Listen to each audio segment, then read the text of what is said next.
আমার পীর ও মুর্শিদ হযরত ওয়ালা ঢালকানগর আল্লামা শাহ আব্দুল মতিন বিন হুসাইন সাহেব দামাত বারাকাতুহুম বড় ইহসান করম আমার উপরে হযরত দয়া করে হযরতের সঙ্গে পাকিস্তানে সফরে নিয়ে গেছেন এই গত মাসে। সেখানে গিয়া দেখলাম দারুল উলুম করাচি প্রায় 100 একরের মতন জায়গায় আল্লামা তকি উসমানী সাহেবের মাদ্রাসা, 100% 1 একর, এইরকম 100 একর।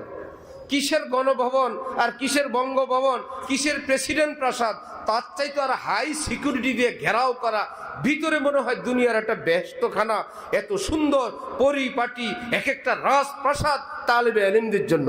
আরে যে মাদ্রাসায় পড়বে, মুহিউসুন্নাহ আবরারুল হক সাহেব বলতেন, মিয়া যদি তোমার কাছে ওসির ছেলে পড়ে, অন্যান্য বাচ্চাও পড়ে, যদি অপরাধ করে সবাইকে শাস্তি দিয়ে বেদ যখন ওসির ছেলের সিরিয়ালে আসে এইবার একটু চলতে চায় না, বাবারে ওর আব্বা ওসি, তার বাবা ডিসি, কি ব্যাপার অন্যগুলো যে বলে ওগুলোর কোনো ভয় নাই, এটার ভয় আছে। শাহ আবরারুল হক সাহেব বলতেন, ওফো অন্যগুলোর কেউ নাই মনে করছো, অন্যগুলোর কেউ নাই না, এগুলো সব আমার নবীজির মেহমান। সাবধান, এরা ওসি ডিসির সম্পর্ককে তুমি গুরুত্ব দাও, এই করবা। এই জন্য শাহ আবরারুল হক সাহেব ভারতে দেওবন্দে চিঠি লিখছেন, সাহারানপুরে চিঠি লিখছেন। কি চিঠি? শীতকাল আসছে, আপনারা মাদ্রাসায় গিজারের ব্যবস্থা করেন, নবীর মেহমানরা এই ভোর রাতে শীতে কেমনে উজু করবে, আপনারা সেখানে গরম পানির ব্যবস্থা করেন। ঢাকায় আসতেন আবরারুল হক সাহেব, কোনো মাদ্রাসায় প্রবেশ করলে তিনি বলতেন, ভাই আমি ওয়াশরুমে যাব, স্পেশাল টাইলস করা হাইফাই ভিতরে খুশবু লাগানো ওয়াশরুম, এটা না, তালেবে ইলমরা যেটা যায়, মাদ্রাসা ছাত্ররা যেটাই যায়, আমার সেটাই নাও। আরে বাবা ওটা তো ঢুকার মতন অবস্থা না। এইবার বললেন, আমি মাদ্রাসার মেহমান, আমার জন্য তো ভালোই ব্যবস্থা, তালেবে ইলমরা নবীর মেহমান, তাদের জন্য ব্যবস্থা ভালো না? ভালোই তো সিস্টেম। মাদ্রাসার মেহমানের দাম আছে, নবীর মেহমানের দাম নেই। হজরতকে নেওয়া হয়তো বুখারির রুমে, বড় এসি লাগানো রুম, স্पेशल कारपेट।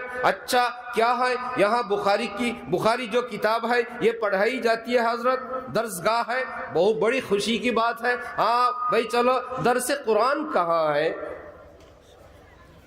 কোরআন শরীফ কোথায় পড়ানো হয়, আমাকে সেখানে নিয়ে চলো। এইবার সেখানে নিয়ে গেলে ছেঁড়া কার্পেট, ভাঙ্গা চাটাই, ভাঙ্গা টুল, সব লক্কর ঝক্কর। হ্যাঁ ভাই, বুখারী শরীফ বড় না কোরআন শরীফ বড়? বহুত ধরা। এখন হযরত কোরআন শরীফ বড়, বড় যদি হয় তো যে মেজো তার কামরা স্পেশাল, যে বড় তার কামরা এত অবহেলিত কেন, এত অপরিচ্ছন্ন কেন, এত নোংরা কেন, এত ময়লা কেন, কি ব্যাপার? মেম্বার সাহেবের জন্য বড় চেয়ার এবং সোফা, যিনি চেয়ারম্যান সাহেব ওনার জন্য কি ভাঙ্গা টুল? না ভাই, এটা তো চেইন অফ কমান্ডের বিপরীত কাজ। বড় সবই বড়, মেজর সবই মেজো, সেজো সবই সেজো। বুখারী শরীফ থেকে কোরআনের রুমকে এতটা সাজাইছো। হযরত তো হযরত ছিলেন, আল্লাহ হযরতের কবরকে নূর দ্বারা ভরপুর করে দেন। তো হাকিমুল উম্মত মাওলানা আশরাফ আলী থানভী নওয়ারাল্লাহু মারকাদাহুর এই নূর দারুল উলুম করাচিতে গেলাম। এই মাদ্রাসা কার? বললেন হাকিমুল উম্মতের একজন খলিফা হযরত মুফতি শফি সাহেব রহমতুল্লাহি আলাইহি। তিনি বলছিলেন, সৈয়দ সুলেমান নদভী, চাহা खुदा ने तो तेरी महफिल का हर चिराग जलता रहेगा, यूं ही बुझाया न जाएगा। হে হাকিমুল উম্মত, আল্লাহ চাইলে আপনার হাতে প্রজ্বলিত এক এক চিরাগ, এক এক খলিফা, এক এক মুরিদ, এদের হাতে জ্বালানো আগুন এইরকম ধীরে ধীরে এটা কিয়ামত পর্যন্ত চলতে থাকবে, কেউ নিভাইতে পারবে না। এই কারা বাঁশি বাজায়? মাহফিলের পাশে বাঁশি বাজায় কেউ? কি পাগল পার্টি, কোন জায়গায় বাজাবে বাজাবে না সেটাও বুঝে না, স্টেজের কাছে এইসব বাঁশি বাজায়। লা ইলাহা ইল্লাল্লাহ। তারপরে যাওয়া হলো জামিয়া আশরাফিয়া লাহোর। কি ব্যাপার?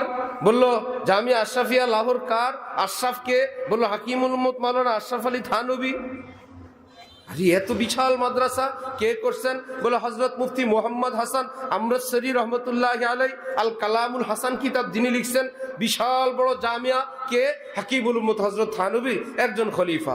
মুলতান যাওয়া হলো, খাইরুল মাদারেস, এত বিশাল বড় মাদ্রাসা, আর এটা কে করলেন? বলল হাকিমুল উম্মতের খলিফা হযরত মাওলানা খায়র মোহাম্মদ জালন্ধরি রহমতুল্লাহি আলাইহি। ওফো, তো কি ছিলেন হাকিমুল উম্মত! ও দরিয়া कैसा होगा जिसके कतरे समंदर है, ওই সাগরটা কত বড়, যার এক একটা ফোঁটাই এক একটা সাগর।